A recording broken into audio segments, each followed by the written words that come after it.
Namaskar. Welcome to another episode of Editorial. I have Professor Ram Punyani with me, and I have a very interesting book to discuss with you. This book is called The Second Assassination of Mahatma Gandhi.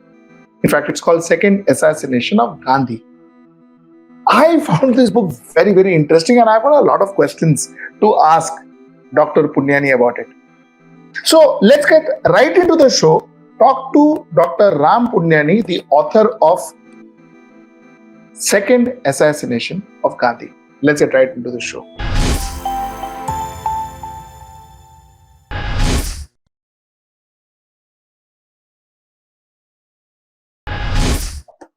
Sir, Namaskar. Always a pleasure talking to you, sir. Sir, the first thing I want to ask you, sir, ये title क्या है? You know, the Second Assassination of Gandhi. Give me a gist on this title. See, like this, when I started engaging with the issue of communalism, I basically saw that in the country as a whole, the values for which Mahatma Gandhi fought all his life. First, he was assassinated by 3 bullets of a Nathuram Godse, an ex-RSS Pracharak. And now his whole concept, his ideas of nationalism, his ideas related to India, they are being gradually bypassed and they are being bypassed by other things. So this, I thought, is like killing the Mahatma once again. So this was a title which struck me, mainly because of the changing social atmosphere in which Gandhi's values were being bypassed, marginalized, and sectarian values and values related to violence, values related to division between Hindus and Muslims. When they started coming up, they started getting bigger sanctions in the society. That I felt that Gandhi is being killed yet again. Sir, you spoke about nationalism in the name of religion. Nationalism in the name of religion. Sir, may I ask you a question? What is wrong if nationalism is in the name of religion? See, now nationalism in the name of religion, I can give you a very stark example to begin with, if you like. And like, for example, recently there was an uprising in Sri Lanka, and I tried to study it. I found that the dominating nationalist ideology is based around Buddhist religion, and Sinhala people are upholding that. If I want to give you another stark example, in Pakistan, nationalism is constructed around Islam. Now you can yourself make out what is there in nationalism which masquerades under the name of religion. And in India, if you see, when India was coming up because of the changes of transport, communication, modern education, modern administration, modern judiciary, India started coming up in a modern way. And that time, the older classes of landlords and kings, they were not comfortable with the social changes of struggle for caste equality, struggle for gender equality, education among the lower people, the consciousness of being Indian among the lower people. They were not comfortable. So Genesis wise, if you see, both the nationalisms in India which came up, one of course is Indian nationalism, which came with the freedom movement. The other nationalisms which came up, one was in the name of Islam, second was in the name of Hinduism. And the genesis of both is very interesting. Their initial founders were on one side Hindu kings and Hindu landlords, on the other side Muslim kings and Muslim landlords. So basically it's not a question of one religion against the other. Question is the difference between the values which come with democracy, the values of liberty, equality, fraternity on one side, and the values based on caste and gender hierarchy of the previous times. So to me, nationalism, of course, Tagore has his own criticism of nationalism, that's another thing. But Indian nationalism came up as a anti-colonial movement against the British. So, and here, the opposing this Indian nationalism stood Muslim nationalism on one side and Hindu nationalism on the other, and both had their roots in the what I call as declining sections of society, sections of society which were becoming weak because of the changes in the society related to education for women, education for Dalits, transport, modern education, modern judiciary, and some semblance of reform and laws coming in tune with the modern nation states. Sir, so the fact is what you are saying is both Hindu nationalism or earlier on Muslim nationalism, both didn't do good for the society. Now, sir, there is a small contradictory to this. Okay, in your book, you state that in Hind Swaraj, he points out that Hindus flourished under Muslim sovereign and Muslims under Hindu, you say. So if that was the case, if Hindus and Muslims were actually flourishing in each other's kingdom, in each other's sovereign, then why nationalism, religious nationalism, wrong anyways?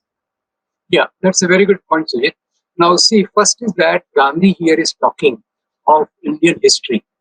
Now, people, communal forces, and even British, they were trying to pose that Indian history is a contrast between Hindus versus Muslims. Hindus represented by Hindu kings and Muslims were represented by Muslim kings. So what Gandhi is saying that India was a place where Hindus and Muslims were living together and the religion of the king did not matter. It is nothing beyond that. So Gandhi is just trying to say that if you go into the history, you cannot try to see that it is a history between Hindus versus Muslims. He says Indian history is Hindus and Muslims. So we should not see it beyond that. It was in the context we have to see it is very important because that time Muslim League was demonizing Hindu kings and Hindus. Hindu Mahasabha, RSS, were demonizing Muslim kings and Muslims. So it is in this context that he says that Indian history has seen a period of such flourishing of people irrespective of the religion of the king. That's what it means. But second point is that he's talking of kingdoms. And that time, kingdoms were being given importance to sow the seeds of divisiveness by British on one side and communal forces on the other. So that time, Gandhi writes that it is even our history is not Hindu versus Muslim. Our history is Hindus and Muslims. That's basically what he's trying to tell us. Sir, I idolize Gandhi, and there is no question about it, and that is my heart. But the fact is, my job is to ask questions, so I will ask questions. Please, Sir, please. Sir, Hindus flourished under Muslims, Muslims flourished under Hindus. In these utopian statements, are these real statements? Because see, fact is that a lot of Hindu temples were broken, a lot of Hindu places of worship were broken. The core Hindu. The Kashi, Vishwanath, Ram, Ayodhya, these were destroyed. All this has happened under Muslim rule, and under Hindu rule, a lot of things have happened vice versa also. We are seeing that. Okay, so isn't this too much of an utopian statement to make? Sir? See, I think it is not a utopian state. If we see this temple destructions in the proper context, I'll give a single example. This is a topic by itself. If you see, currently the issue of Kashi Vishwanath is going on. And same Aurangzeb which destroyed Kashi Vishwanath for reasons which are very different, same Aurangzeb also gave donations Mahakal temple, Kamakhya temple in Guwahati, and Lord Krishna's temple in Vrindavan. So there were many temples he gave donations also. He also destroyed a mosque in Golconda. So this is Aurangzeb for us. And similarly, there is a Hindu king, Raja Harshdev in 11th century, who appointed a special officer to approve the idols of gods made of gold and silver. So currently, the whole perception is that Muslim kings were forming a company for temple destruction. Hindu kings were forming a company for mosque destruction. It is not like that. Kings were not destroying these things out of nothing. And I will say that kings were not ruling for the sake of religion. They were ruling for power and wealth. And second point, I'll also add, Muslim period, Hindu period, who gave this concept to us? This concept was given by British. And British gave this concept, Hindu period, Muslim period, and modern British period. But if you see, Even our great Chhatrapati Shivaji Maharaj, who ruled Maharashtra and whom I regard as one of the very great kings, in his biggest officer was Maulana Hyder Ali. His army had 12 generals who were Muslims. And then look at Akbar. Of course, now he's out of the textbook, so we can talk for this generation. Next generation may not be knowing who Akbar is, but Akbar had no Ratnas, and out of that, Birbal was his advisor. Raja Todarmal was uh, his financial in charge, and his commander-in-chief was Raja Man Singh. So to call this as a Hindu period versus Muslim king is very surprising to me. Though a fiction, Sujit, I think you can realize, if you have seen the film Mughal-e-Azam, it is a fictionalized presentation of the culture of that time. Mughal kings used to celebrate Jashn-e-Charaga, Jashn-e-Charaga, that is Diwali. Diwali. They were Muslim landlords who were celebrating Holi, and all these Muslim Sufi sent dargahs. Holi was, they called it Fag. This was their biggest celebration. So this whole partition between Hindu Muslim is wrong. What is true is kings versus the farmers, the landlords, etc., etc. So we have to understand the social structure, which actually social structure is horizontal. There is a poor farmer, there is a landlord, there is a king, there is an emperor. The British divided it between Hindu, Muslim. In the same Muslim king, you find many Hindu officers. Aurangzeb, the most hated Muslim king, his commander, one of the two commanders was Raja Jai Singh. It was Raja Jai Singh who came to fight Shivaji on behalf of Aurangzeb. So this whole binary between Hindus and Muslims is very much questionable, which is a big topic. But this, I will tell you, that this was all when British saw after 1857 that on one side there is Mangal Pandey, then other side there is Bahadur Shah Zafar, there is Jhansi Ki Rani, Tatyar Sahab Tope, Nana Sahab Peshwa, all coming together fighting against the British.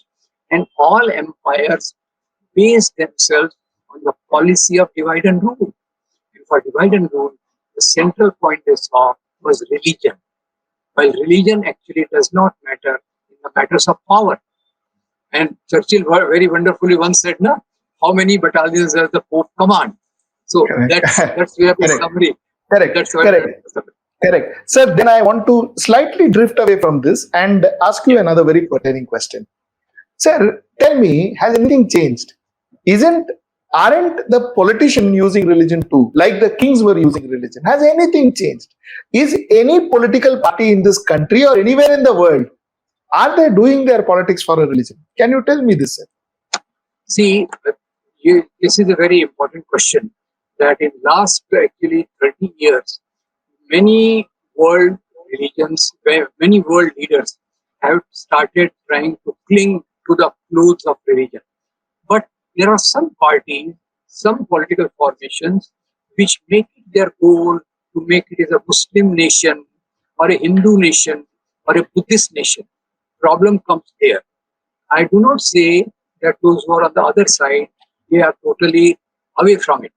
Under the great pressure of this type of a politics, which has created emotions, which has created divisions, even the so-called semi-secular parties also have started slightly talking in the language of religion. But the difference is, Ejaz Ahmed, one of the great social scientists, pointed out that these parties, communal parties, for them, communalism is the agenda. For others, it is a sort of a pragmatic. So they will use religion in a pragmatic way. Communal parties will use it as a programmatic way. So this is not a play of words. There is a lot of significance attached to what this great writer has said. So I do agree that many parties cutting across their divide are trying to use the language of religion. But for some, religion is the alpha and omega of their agenda, political agenda. While of course, I do see religion is one of the great moral force which should bind humanity. And in their case, religion is an identity, rituals, and all those things around which they try to create a division between the humanity. So that I concede your point that many people are currently hiding under the umbrella of religion. But some people are using it as a sort of a program. For them, what is the program? Temple, love jihad, corona jihad, land jihad, everything which comes under this sort of a thing. This is their agenda. So now, for example, in Karnataka elections, you saw Lord Hanuman also being brought into the electoral forum.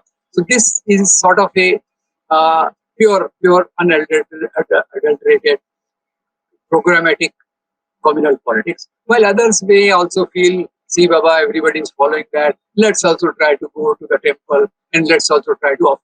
But Jawaharlal Nehru, he was very clear that if I have to go to a temple, it's my private affair. It's not a public affair where I keep changing clothes every 2 hours, surrounded by 50 camera and 60 Gandhi media people propagating, and then those photographs being displayed in the public. Oh, what a religious leader we have got. So that is the difference. And this hair-breadth difference, I think, is very important to me because it changes the agenda. And that's why you see Nehru, for example, with all his faults, I don't see he was faultless. But he focused on what? At the time of inauguration of the Somnath temple, he says this is not the duty of the state. And then he defines temples. And he says the temples of modern India are our universities, our dams, our industries, our fertilizer factories, our irrigation facilities. So that is what, to me, is a real opposition to that, which of course even the opposition parties could not sustain beyond a point.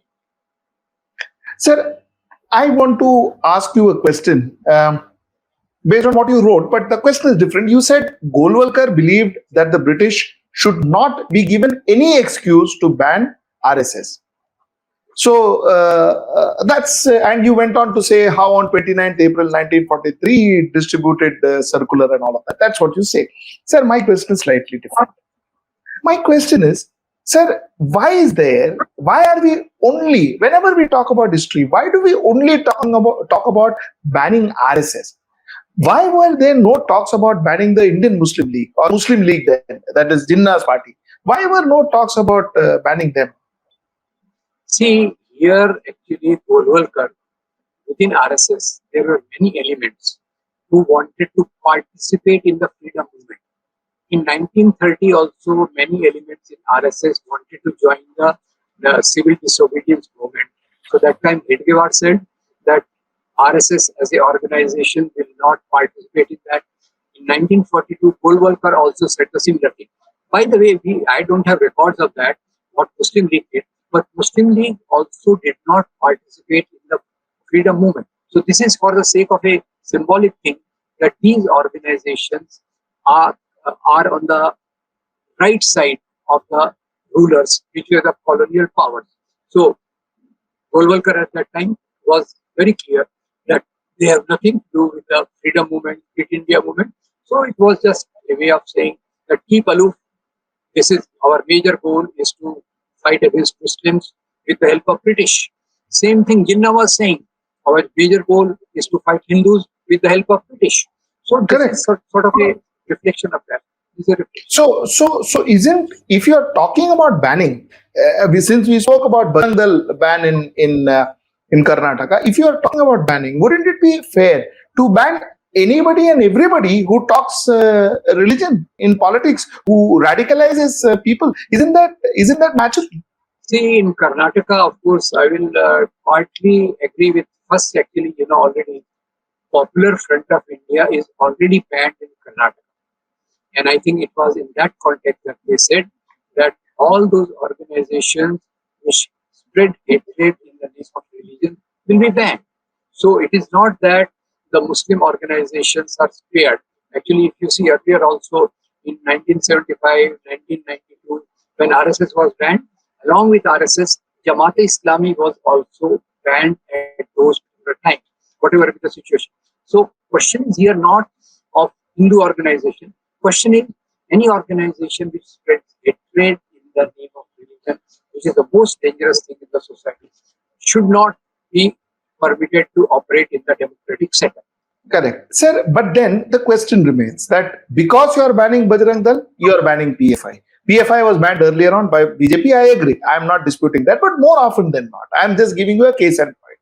Whenever you ban a मुझसे Hindu organization, then you say, okay, ठीक है, उसके साथ इनको भी ban कर देता हूँ. See, the point is somewhere down the line, I think, or rather, a lot of people think. I don't think. I'm just asking you a question. A lot of people think that, listen, this is what this is basically just to ensure that you maintain that balance, you maintain that secular balance. So, आप एक को एक के साथ ban कर रहे हो. Is this happening, sir? Is this real? Not always. Not always. See, if you see Sardar Vallabhbhai Patel, the first Home Minister and the Deputy Prime Minister of India, he had banned RSS alone. And while banning RSS, he said he did not ban RSS for murder of Gandhi. Please note, he banned RSS on the ground that it has spread hatred because of which Gandhi murder could take place. So, of course, the rulers are there, so they have to keep balancing in some way or the other. But banning is another type of a politics.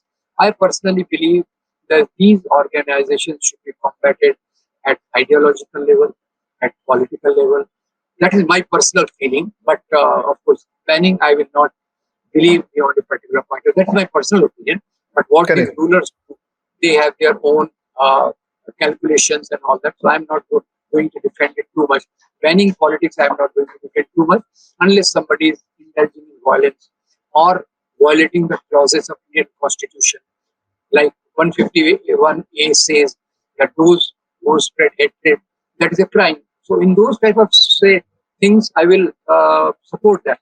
But barring that, people should have freedom to have practice and preach their political ideology. Sir, based on this, I want to ask another question. Also, based on what you've written, you said though officially the Sangh Parivar disassociates itself from Gandhi murders by Godse, but in private, many say it is. Sir, tell me, why should we not take Parivar's official narrative as the real narrative? I'll give you an example.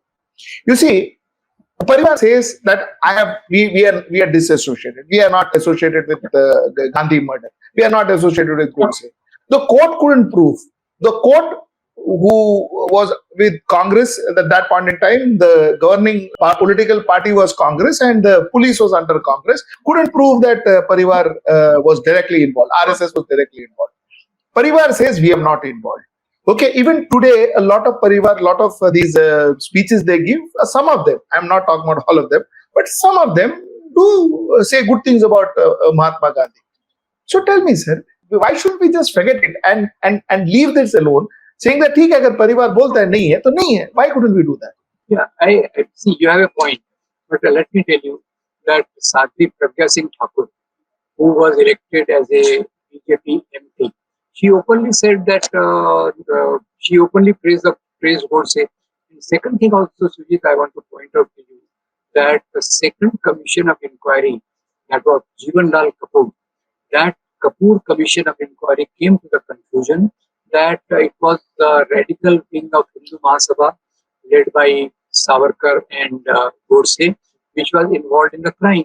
And Nathuram Godse's brother, Gopal Godse, in his book, he writes that we both brothers were part of the RSS all through, and Godse disowned his association with RSS to protect his colleagues from the wrath of the government. So these are the facts. Now, how do we take it? That is up to us. So when I say that, that's why I call it second assassination of Gandhi, that the ideology which promoted Godse is becoming stronger in last couple of decades. That's why this is sort of a disturbing thing. Officially, of course, they will say that Gandhi was great and things like that. But in their shakhas and all that, those who have experience, they know how they downgrade Mahatma Gandhi, how they promote the values which are totally opposed to the values of Gandhi. So that one knows about shakha tendencies very much. Sir, one of the most intriguing thing about your books is page 115, where you've written about whom should Godse have killed, Gandhi or Nehru. you've gone elaborately explaining it. Sir, I want you to spend 2 minutes on this. Please tell me what exactly were you having in mind? See, that is not this thing.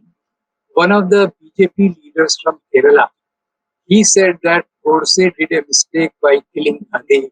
He should have killed Nehru.